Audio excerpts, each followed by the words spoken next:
go. Hi, guys. Hey, welcome back. Good morning, America. Everybody listening around this beautiful country.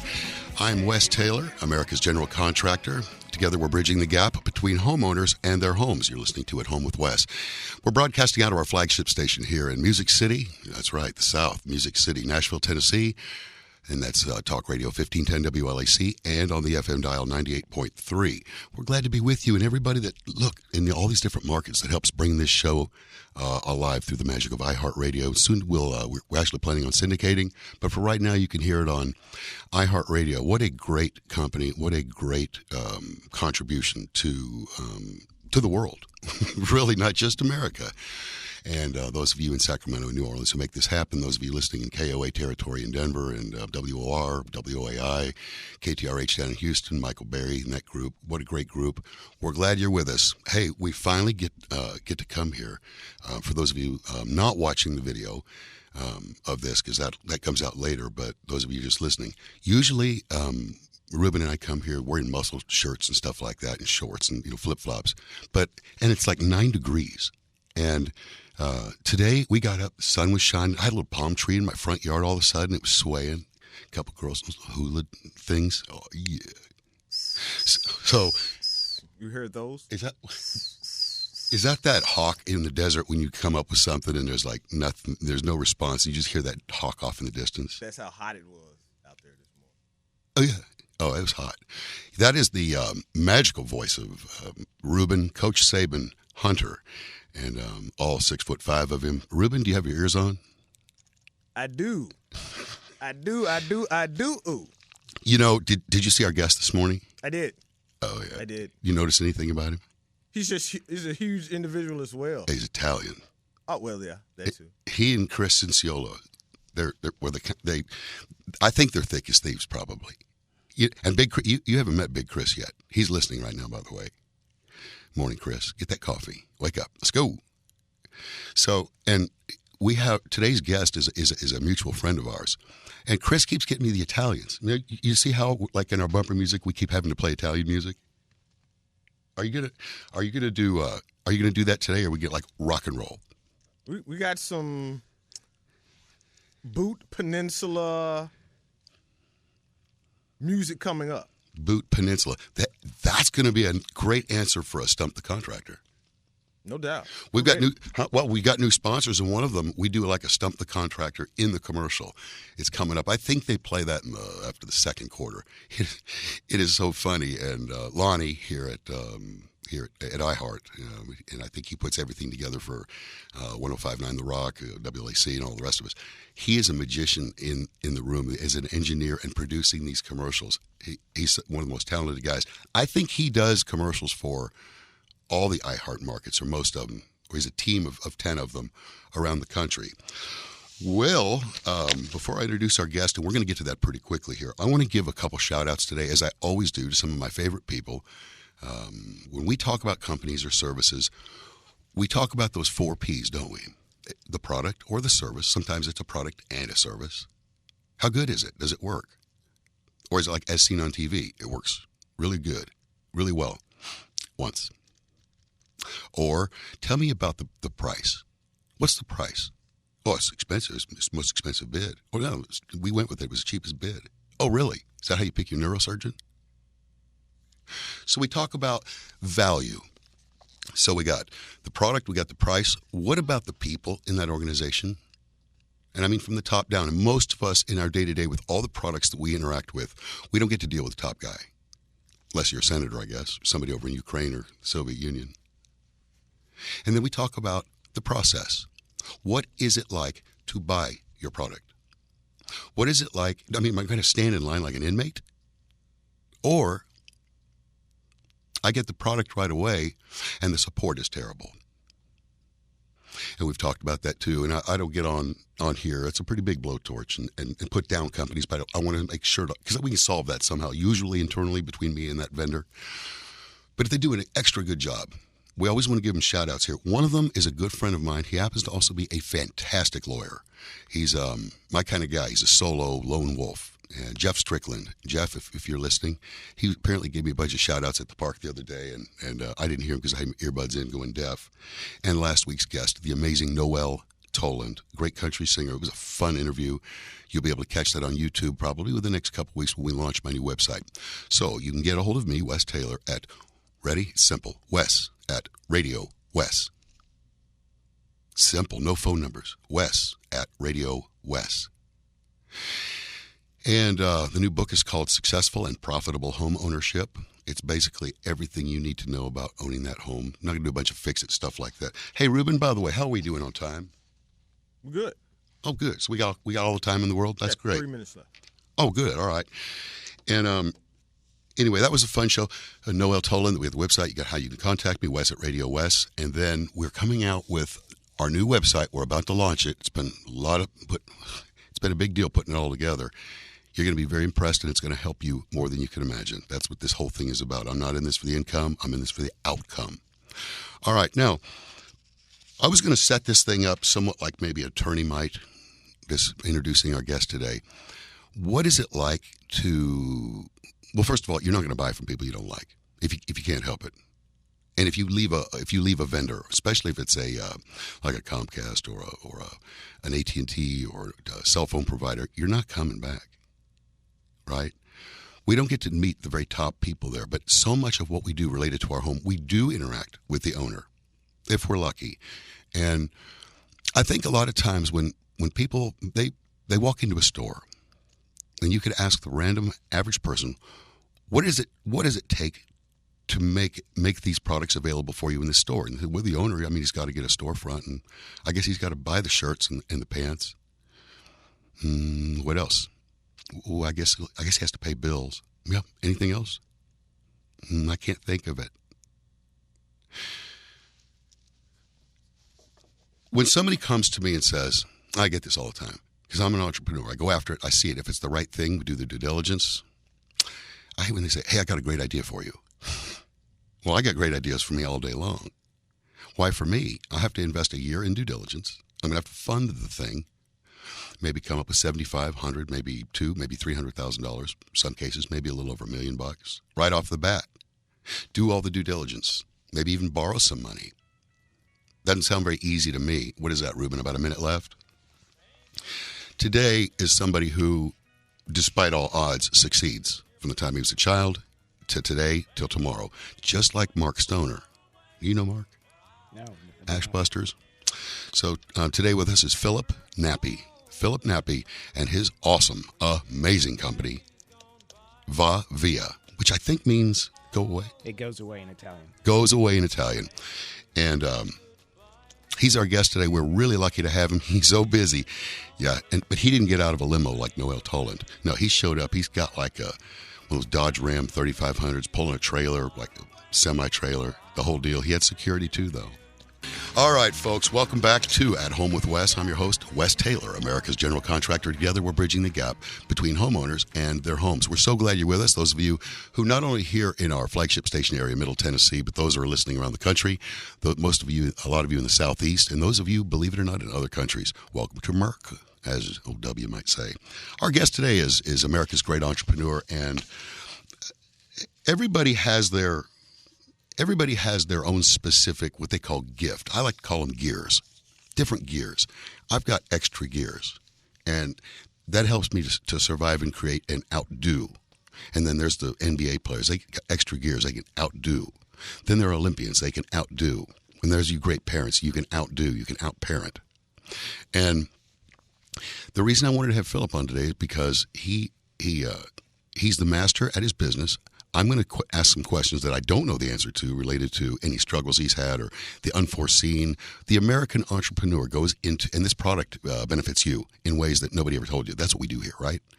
All right, so people have no idea, most of them, and it's okay, what it takes to go from an idea or a new product or a service and actually be successful.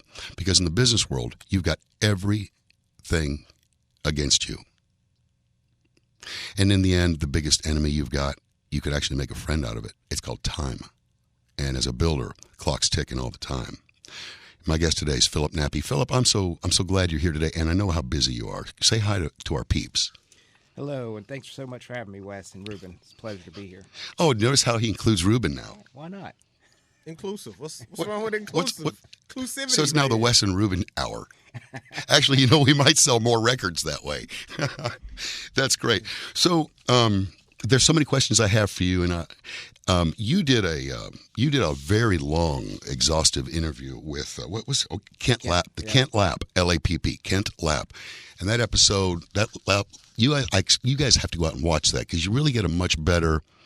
Well, you get a better camera angle. He's got kind of this handsome Hollywood thing going, and go listen to that. Kent, don't do it right now, obviously. Do the Kent Lapp and check out number 48, podcast number 48, and you'll get to see a really exhaustive interview with him. They go a lot further. I'd rather just have fun here and you guys get to know him, and I think you'll really like him. Tell me the name of your company. The company that I have right now is called VaVia, VaVia. That sounds like Portuguese or Italian. It's Italian. It means goes away. It goes away. VaVia. Bye-bye. See, Reuben, I told you. Make it disappear, huh? Forget about it. I was talking to Reuben, not Joe Pesci. Where's Joe Pesci? He just ran in and ran out. Okay, when I promote somebody and I really believe in them, it could be like a great friend or just somebody that I really admire. That's what this hour for me is about. You're driving here. You're the man. You aren't always the man, and I think that a lot of times having a few scars creates extra gears. Having great parents, correct, maybe extra gears.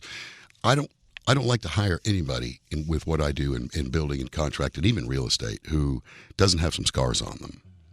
You and I have a similar background going way back. You found yourself as something when you said this in that Kent Lapp interview. I thought, man, I know that feeling where you first felt truly alone. Yeah. Can you tell us about that, or can we go there? Oh, sure, we can go there. I guess the cliff notes of it would be that my father passed away when I was 10 years old in 1978, and then 16 months later, my mother passed away. And I just remember the morning that they told me about my mother that I was vividly, I'll never forget it, this outside my grandmother's backyard playing with my dogs, and that thought came over me that because I was an only child, that oh wow, I'm alone. I got to rely on myself from here on out, and just work hard, be passionate about things, love every day, and life is a gift. It's a blessing, and we just got to embrace it and smile through it. It's funny, the older I get, the more I really understand. I always understood what it means to have family, but what I understand the dynamics of how critically important family is to a person. Doesn't necessarily have to be your mom and dad either. Exactly right. I mean, I just tried to have the attitude that I was grateful and blessed to have had two wonderful parents for even the short amount of time that I had. Wow. Because they were just amazing people. They loved me unconditionally. And there's a lot of people out there that parents are still alive that didn't have the relationship that I had. And it really just gave the space and opportunity for other people to step up in my life, whether they were relatives, or whether they were friends, whether they were just somebody I worked for, coaches, teachers, and I was really, really blessed to have those people come in my life, various stages and pick me up, and still to this day. My business partner, Mike Ampey, is actually my brother-in-law. I had two half-brothers and a half-sister, 25, 30 years older than me, but so he's been married to my half-sister in California for 45, 50 years, and we couldn't be two different people, but the cores are the same, and he's a mentor, a best friend, a business partner, and so he's still coaching me. You know how rare that is, that like you haven't shot each other yet? We've been partners in two different ventures, so okay. So things went well in the first one. If we circled back and Sure. did it again, well, if you think about it, I don't need another me. I need somebody who complements what I do, and they need, my deal. I had one of my business partners along the way was connected all the way to the White House, and we were always out with congressmen and senators and so forth. But he had zero social skills, stuttered, and he was just nervous as could be. But he was a brilliant finance guy, brilliant strategy guy. And so I was always with him. He's like, please don't say anything crazy. So you don't tell me that. Right, because I'm comfortable around everybody, and I want you to feel comfortable today because there's not that many people listening. We maybe 3, 4. Yeah, 300,000-400,000. That's it. So you're good. Okay. All right. So I always say before, because I always want to build up to this thing. I want them to get to know you, and of course the new ones are still learning me. It's been a few years since we've been on the air. When you hear the term success, in your mind, how do you measure that? When you see something, you say, "Now that is success." What's it related to? Well, I think there's two different pieces to that. One, it could be a successful person, then it could be a successful venture. But yeah, I think a successful person is somebody who has a lot of friends, and that's to me success. And then a successful venture is something that obviously you have to make money. It's got to be profitable. People are going to invest in it and do it, but it's got to help people. At the end of the day, it's got to better people's lives. And that's a great answer, because it's you're coming at it from some different angles, which you have to do as an entrepreneur. You've got to think in multiple dimensions all the time. You don't get the vacation for the first couple of years, sometimes the first 7, 6, 7. Wherever. And it's funny, when you're young, you've got all the time in the world, but you don't have the money. And then when you get older, you've got all the money in the world, but you just don't have the time. Mm-hmm. And, a lot of people say to me, so are you retiring? Are you going to retire? I'm like, why would I retire? You've done well. And I say, I'm going to wake up tomorrow. I'm going to feed my dog. It doesn't matter what I'm driving. I kind of look at success, and it's a changing deal for me. I look at success being, if I get a teacher, throwing out an example, a third grade teacher at Metro or maybe some private Catholic school or whatever, and he or she loves what they do. They're making ends meet. They're happy people. To me, you don't get more successful than that. There's no money involved. But you got to have your basics covered, I understand. Mm-hmm. And I also think that wealth is one of the most overrated things in the world, because even the most wealthy people, all they're doing is changing the lives for the better of other people. Their legacy is not about how much money they got. It's what they did related to others, if they are self-actualized. I agree completely. So another thing that I talk about a lot is that the most successful people are the ones who are able to solve problems for others. What are your thoughts there, Phillip? And that's benefiting others. It kind of circles back to what I said, because if you can solve people's problems, just for instance, what we do, we solve people problems. We're in the waste business. We provide dumpsters for construction sites, and that industry is pretty well known not to provide good service. That's right. And one of the things that we tell our customers or prospective customers that, hey, you have a lot of things going on your job site. You've got materials, now you got shortages, you've got subcontractors, you've got to clean up, you got weather you got to deal with. We're going to remove the dumpster and the trash removal from your worry. We're going to take care of that. So we're solving that problem. I can't solve all the problems, but of the one I have control over, I can do a pretty good job at it. It's funny. My brand was built based on the fact that I've had one foot firmly in the camp of the end user, the payor, as a spec builder, a real estate developer. So I know what it's like to have to write the check, get the wrong person in there, just like a homeowner did. But because I've been a provider of services, I'm able to sort of marry the two. I'm not smarter than anybody else. I just saw a huge, what we call the gap. Thank you, Ruben. The one that I was most familiar with were the big 30-yard dumpsters. Now, this is for you homeowners out there, pay attention. Of course, you builders know this. The big 30-yard dumpsters. There was one time project, we went through 8 of them. And this is about the time, I think you and I originally met. This is a long time ago. And I was using, I think that was the end of Crick, maybe. Yes. Crick Disposal. Great guys. Yeah, that's who I bought my first dumpster company from in '99. That's about when we met. And then, but the problem is that so many times I didn't need a 30, and it wasn't about the price, because it cost, to me, I think it cost the same whether you got a company with 1,000 20-yard dumpsters or 1,000 30-yard dumpsters. It basically, doesn't that really cost you basically the same? Oh yes, it does. I mean, you still got operating costs to run the trucks to go get them, and the biggest cost that you have besides labor is your disposal. And that's some other things I wanted to ask you about. The thing where I saw the biggest hole was the 30-yard dumpster guys. You see them. I mean, most of you think of a dumpster, you're thinking of the big square box at the apartment complex or behind a restaurant. The 30-yarders you could pull like a Greyhound bus into. Put that on a site where you're building or you're doing work or there's a family. Good luck getting cars in and around and so forth. I thought, I wish somebody came out and just did 20-yard dumpsters. And the whole time, this was in the making for you. Yes. Oh, my God. So that's what we're talking about today. We're getting into the meat of it now. Our guest today, Phillip Nappi of VaVia, one of my favorite entrepreneurs, one of my favorite companies. I use your company, and we're so glad you're with us this morning. Now, if you want to contact me, you can get me at Wes, at Radio Wes, and that's anything related to real estate. You got questions, suggestions. If there's a complaint, you get a hold of Ruben. His home phone number is 615. I'm just kidding.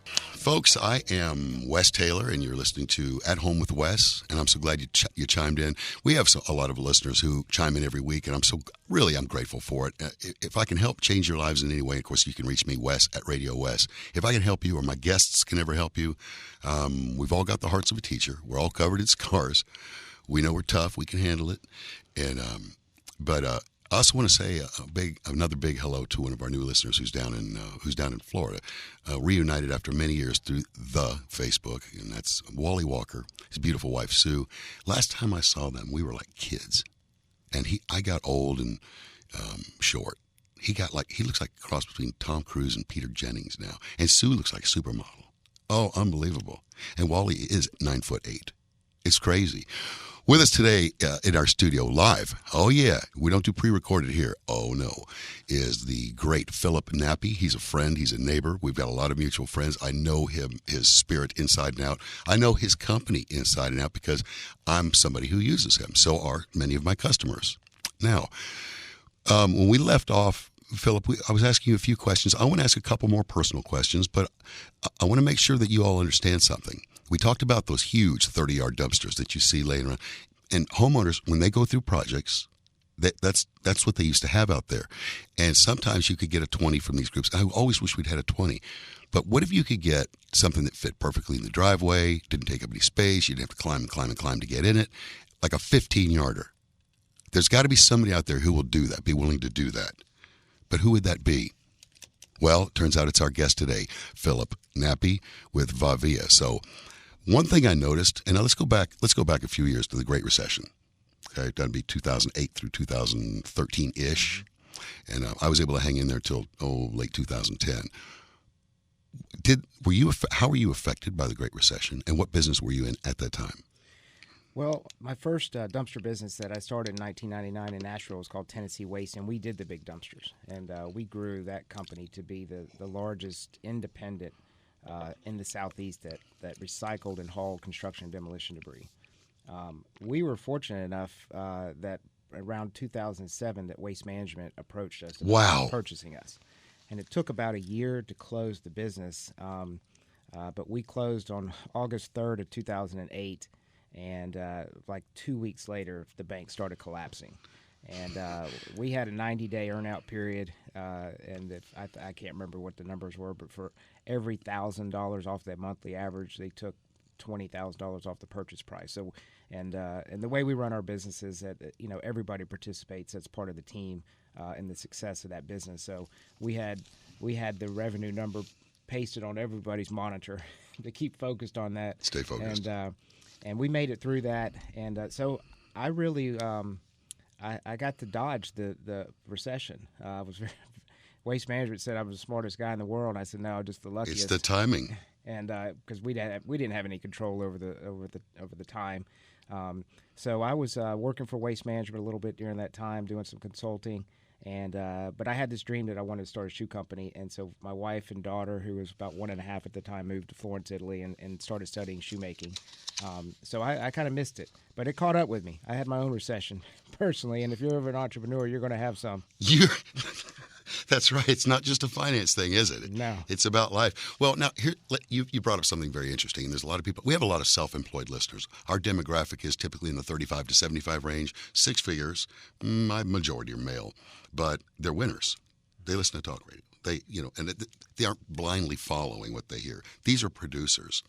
And there is a thing called timing and opportunity.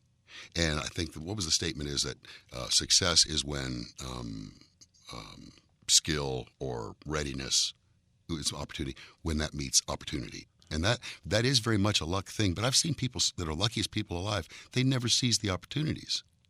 And I get doors open for me all the time. Man, I run through them if I can. Mm. Sounds like you did it at the right time. Yeah, I think it was Gary Player or somebody was the quote is the harder you work, the luckier you get.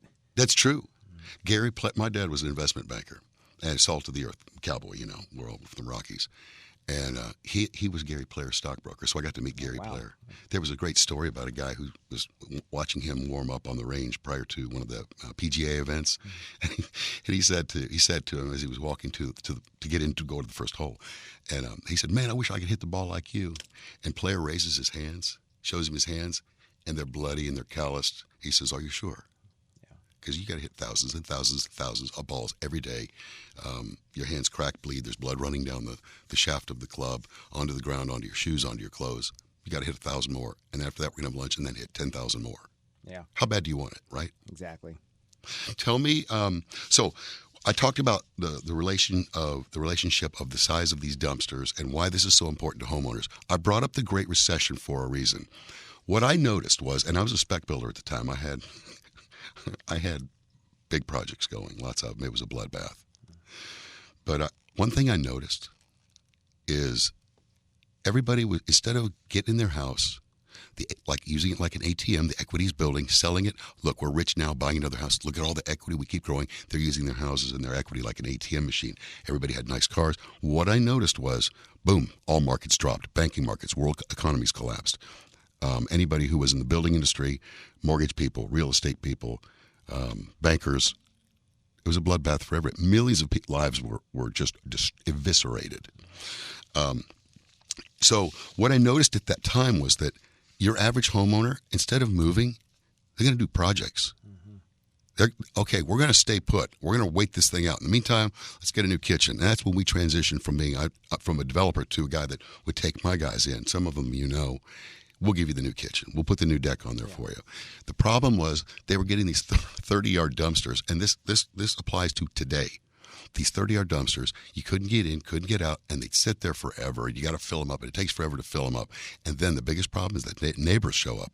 Let's throw the sinks when no one's home. Let's throw the swing set in the dumpster. Hey, let's throw this couch in the dumpster, and which is stealing, I think. Sure. So tell me, tell the average homeowner today your opinion of why they would want to use a 15-yard dumpster, and a little bit about the mechanics of it all. Yeah, to go back to the recession comment that you made, VaVia is a franchise system. We are the franchisor. We own the national franchise. But when we have candidates that want to come talk to us about, buying a franchise in some market, and they ask, well, what happens in a recession? And we agree completely with what you said, that when that does happen, people aren't building new anymore. They're going to remodel what they have. And wife wants a new kitchen. She wants a new master bath. She wants a new closet space and things like that. Even like with the, they want pools. They want, things that they're going to stay where they are because there's equity in the house. And that's when the smaller dumpsters come into play. So our dumpsters are 10 and 15 yarders. They'll both fit in a parking space. So we do a lot of interior build out on the commercial side where they can't get a big dumpster in. But we are able to deliver these trucks, deliver these containers in smaller trucks or single axle Ford F550s, F600s. One of the reasons that Waste Management, the big player, it's kind of got away from the remodel business is the other thing is that their trucks do a lot of damage to property. They do. They crack driveways, they tear down power lines, limbs, overlines, basketball goals. They drip hydraulic oil. So we're able to come in there pretty nimbly and just drop the can. We'll put down wooden planks under the wheels if you request it. Finally, And it's like you said, it doesn't take up as much space. They turn more frequently. The other thing, too, which we've done some studies on, is that you can get more in two 15-yard dumpsters than you can in one 30-yard dumpster. Why? Because you can see in the top. The 30-yard dumpsters are 6 feet tall. You can't see them. Well, people like you and I can't, but Ruben can. But so you can't see. You throw some stuff in there, it creates a TP or bridge, and you got a lot of dead airspace that you're not going to be able to utilize. Our dumpsters are about 5 feet tall, so you're able to see over in them. Us on our tiptoes, and then we can see how everything's being stacked in there. And plus, when you know that you've got a small dumpster in your mind, you're like, I got to make sure I make the most of this space. Yeah, that's right. So it's probably really more a matter of convenience, and I was going to say, well, I've only got a few seconds left. You should never get in a dumpster. In my opinion, the dumpster, especially construction dumpster, is one of the most dangerous places on earth. And I watched a guy climb in there. There was a toilet bowl from a bath remodel. It rolled down, it cracked, and the sharp part of the whole bowl went right into his Achilles. The thing flipped up. Talk about a sick injury, and the owner was on drugs or something. I had to end up taking care of the guy. It was pretty nasty. Oh, gosh. All right, guys, we're going to come back for the fourth quarter. I'm your host, Wes Taylor, and we're going to be back with Phillip Nappi of VaVia. Yeah. All right, guys. Well, thank you so much for the music, Ruben.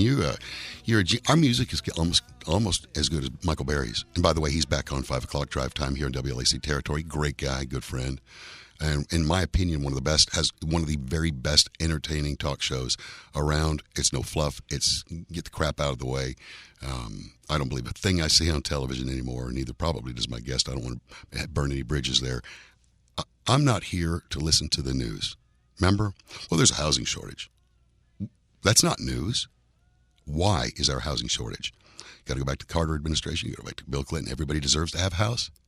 And then one day, 10 years later, the banks, the big banks that finally end up with those mortgages, because they get sold along the way, everybody makes a little bit of money on them. They open it up, and proverbially, in the sack, everything in there is worthless. And the world economy's collapsing, but everybody deserves to have a house. And they word it, the right to a house. We all agree with that. Everybody does have the right to have a house and free speech and whatever else they want. But when you start destroying millions of lives, fortunately, the economy is built around those who produce. The small company in America is 500 or fewer employees. With us today in the studio, it's I'm not acting goofy like I usually do. Usually they got the door locked out there so I can't get out of the room and I'm bouncing around. And today it's very serious. We have a very serious guy in here today. Phillip Nappi of VaVia. My goal is to, and I said this on the Facebook, I said my goal is to get him on there and make him laugh. And he's been ear to ear smiles all day. He's happy as a lark. Oh yeah. Okay, so Phillip, listen, we're glad you're with us. Let's go through a few questions. I want to go through Stump the Contractor with you today. Do you think you could handle that? Absolutely. Did you hear that, Ruben? That's confidence right there. Yes. Let's do it. Total confidence. Now, when you hear him talking, do not look over at him because he'll do something that you get tickled. I start laughing. I can't stop laughing because he's just that way. Don't look at him. So, okay, so we're talking about this incredible company related to the waste industry. And it's, I kind of opened up with the preface of what it takes to make something like this work. And Phillip has been there since the beginning. He isn't just wrangling some trucks and get some dumpsters. It's really, most businesses are so much more complicated than what people see. You make it look easy on the outside, that's success as well. When you first got in all this, were you this guy that took 2-3 years and then built up a dumpster company to 10, 15, 20 dumpsters? How many? We have about 1,300 in 3 years in our 14 markets. So you're lazy. I got it. So you're a union shop. I get it. No. Not union at all. So you said something earlier and I want to make sure to really drive this home for those of you listening, because we got listeners all over the country. And I think you're not just in Nashville. You said franchisor, so which is a daunting task. I don't know that I've got the energy and the mind power for that. You have to get a lot of other people involved. So you're doing franchises now. What does that mean? That is correct. So when we had the idea about VaVia, I've been in the roll-off dumpster business for 23 years. But my partner, Mike Gampy, that I mentioned earlier, pitched him the idea. He was retired again, didn't need to work, but he loves to work. And he said, if we're going to do this, we're going to franchise it, because he had some franchising experience in technology back in the 80s and 90s. And so we have a proof of concept, which was VaVia Nashville, which we own. And we just closed out our third year there. We've got 10 trucks, about 450 dumpsters in that market. We sold our first franchise in 2019 to a group in Birmingham, Alabama. They operate Birmingham, Tuscaloosa, Huntsville. And then my wife's sister's husband quit his corporate job of 30 years, and he bought Hilton Head in Savannah. So they finished up their first year. They're doing really well. They've got about 4 trucks and 130 dumpsters. And then we opened it up, and last year took some big leaps. We We opened up Charlotte. We've got Columbia. Charleston is signed. Wow. Knoxville, Houston, San Antonio, Dallas. We've got Pensacola, Atlanta, Mobile. And we plan on selling about, our goal this year is 10 and to have 100 total franchises by 2026. Unbelievable. So maybe I shouldn't ask you this. Usually I don't get into business without knowing my out strategy. You don't have to say what it is, but do you have one? No, I don't. I sold a business in '08, and I'll be honest with you, you mentioned, about wealth, and it wasn't, it was a good exit. But it's not all it's cracked up to be. I think that because it'll go out just as fast as it came in. Dad always said making money is not hard. Keeping it is. Amen. Oh, my. Amen. So now, that leads me into my next obvious question. A lot of people, how do you, and especially the entrepreneurs out there, how do you, that growth is mind-boggling. How do you control that, and what's your biggest enemy?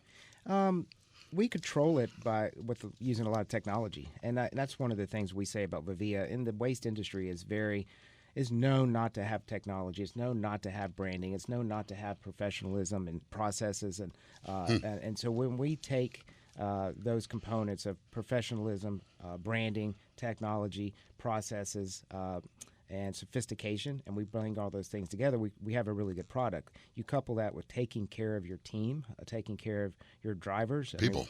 We do things that other companies don't do, but having vacation from day one, 6 paid holidays, 401k matching, health, Wow. dental, and vision insurance. Wow. Have you got any job openings over there for me? Yes.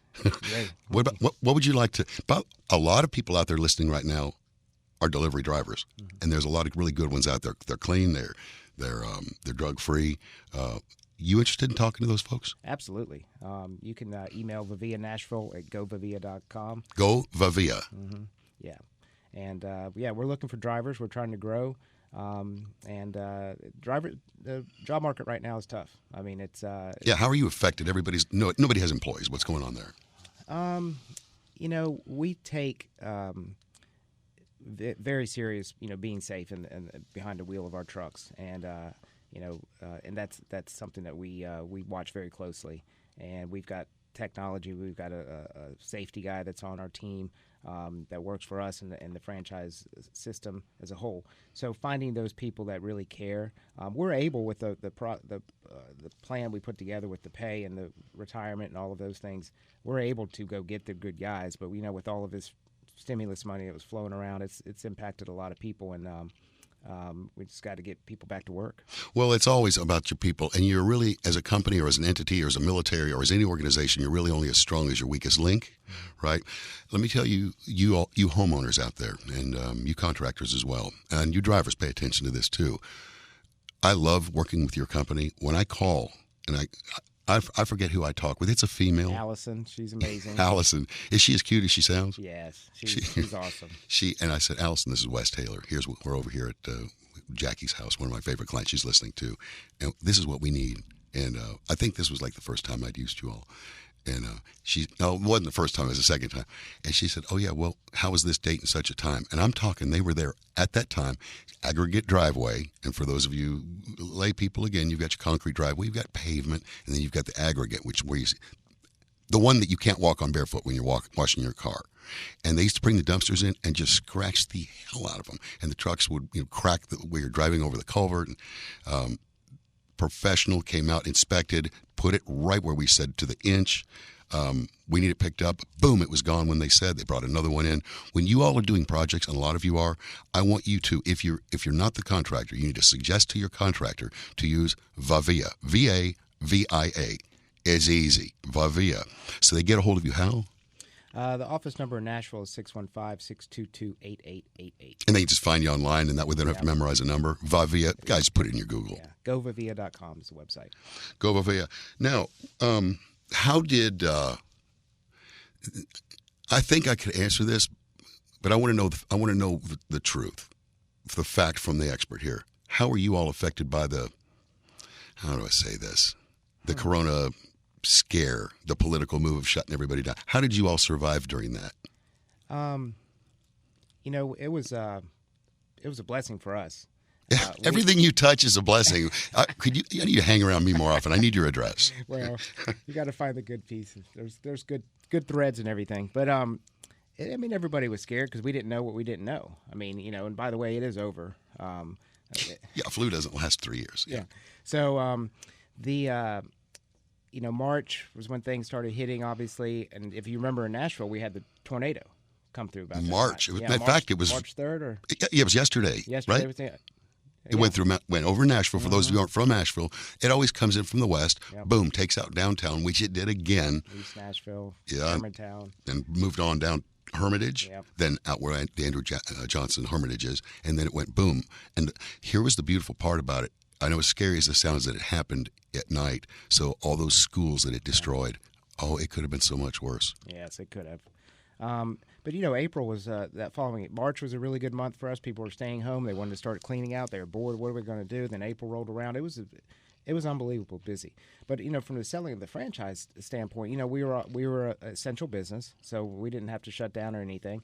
Our team was working from home. At the office.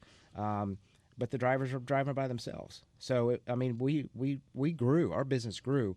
And when we were selling franchises, obviously we were starting that in 2020 and getting our name out and talking to people and candidates and people weren't buying restaurant franchises. They weren't buying any you're buying a bar, that's for sure. No, so they're looking at us and say, well, we're an essential business. You don't need an office. Yeah. And construction, they never shut down construction. And the construction workers is where it spread the most. You look at the Davidson County, for those of you who aren't here, we're in Davidson County. Denver's in Denver County, for example, LA County, Davidson County. And you look at the map, red and purple, down where all the construction workers live. Mm-hmm. Just purple, red. Okay, so we're going to do a real quick Stump the Contractor, Alexa. We only got a minute. You think you can answer these questions? Yeah, I'll give it a shot. All right, here we go. This is Stump the Contractor with Phillip Nappi of VaVia. Phillip, if A times B equals C, what up? Please note the seatbelt sign is on and welcome to Dallas. That's right, not Denver. That's right. According to the Katangan calendar, now this is pre-Trajan, when was the first observance of the new year? Pre-Trajan. I think it was leap year, so the second? Leap year the second. He's got it. That's very good. Those are easy questions, though. Okay, true or false? True. Judges?